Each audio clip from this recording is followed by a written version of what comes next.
The following segment is sponsored by Northwest Honda Dealers.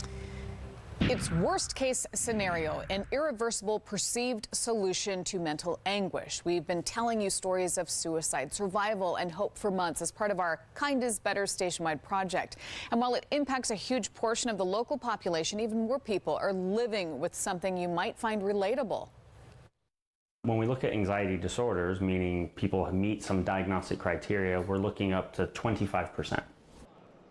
So that means 1 out of every 4 people can be diagnosed with an anxiety disorder, but many more have situational anxiety. Maybe you've experienced it too, worrying about work, butterflies before a big meeting, nervousness before a party. So typically people avoid feeling bad. And when they avoid feeling bad, they stop doing things in their life that are otherwise productive or of interest to them. One of the most extreme and obvious anxiety disorders is obsessive compulsive disorder, or OCD. Even though someone suffering with OCD may feel alone, they really aren't.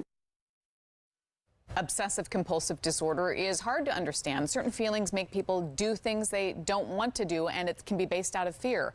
More research is necessary, but recent studies and articles show there's a greater chance of death by suicide if someone struggles with OCD. For this week's Kind is Better, K2's Genevieve Rayom sat down with a young man who showed her how he's helping others tackle this frustrating and overwhelming disorder. Watching Ryan Bernstein strum his ukulele is entrancing. Almost meditative.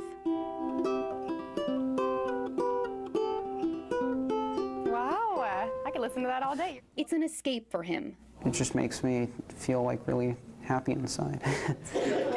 Ryan's about to graduate from Wilson High School. His 4-year journey came with challenges. Freshman year, he realized he had obsessive compulsive disorder. OCD is hard to explain. It's really based on irrational fears and worries. If you don't do something a specific way, say wash your hands a certain number of times, or touch the door a specific way, you feel something bad might happen.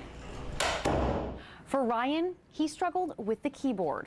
Like I'd have to type and then I'd have to delete and then retype and delete and retype until it was like just right. You can imagine how hard that made homework. I'm better now, but I don't want anyone else to go through what I did. Ryan was open about his OCD at school and at home, which helped him get a handle on it quickly. I just really want to be like a helper. His experience motivated him to write a book, OCD to Me, an Anthology of Anxieties. You published the book before you even graduated high school. Yeah, it's pretty amazing. That's really impressive.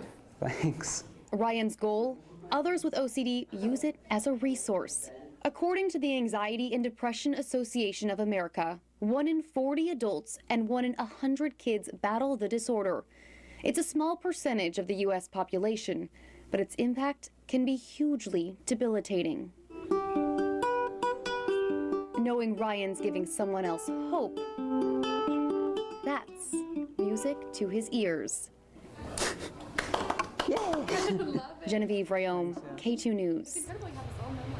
And Ryan says the profits will go back to the International OCD Foundation. The book is sold online and at multiple local bookstores, including Powell's and Annie Bloom's. Although the exact cause of OCD is unknown, through our research, we also learned the disorder can run in the family. If someone in your immediate family has it, there is a close to 25% chance someone else in the family does as well. Expert Kevin Ashworth from the Northwest Anxiety Institute says some level of anxiety is normal, but how you deal with it can change your life. Anxiety is the perception of threat, not actual danger. So when we expose them to that threat and danger doesn't occur, now they can have a new process. It is essentially helping people move towards the things that they're afraid of, the feelings that are distressing, the thoughts or the catastrophes that they believe might happen. Ashworth is essentially saying doing the very thing that gives you anxiety can help you get over it. There are additional treatment options for OCD and anxiety. The National Association on Mental Illness, or NAMI, says psychotherapy and medication can help. They also say the most common medications are actually antidepressants. Exercise is also key.